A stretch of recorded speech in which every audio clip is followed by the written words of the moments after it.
কমেনি পাক ভারত সীমান্তে। রাতভর কাশ্মীর সীমান্তে চলে দুপক্ষের গোলাগুলি। পাকিস্তান সেনাবাহিনীর দাবি 20টির বেশি ভারতীয় ড্রোন ভূপাতিত করেছে তারা।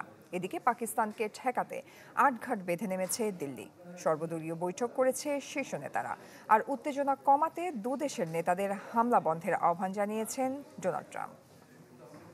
গ্লিটারের টুইন লেমন ও অ্যান্টিব্যাকটেরিয়াল ফর্মুলা বাসনকে চকচকে জীবাণুমুক্ত করে আমাদের দেয় গ্লিটার গ্যারান্টি।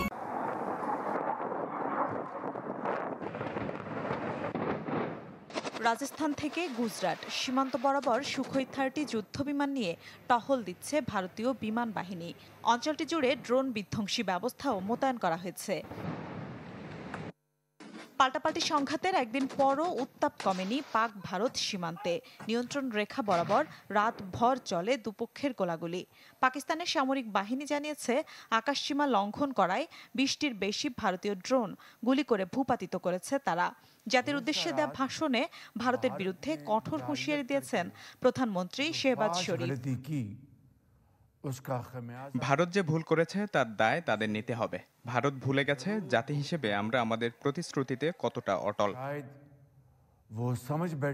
আটঘাট বেঁধে সতর্ক অবস্থানে দিল্লিও।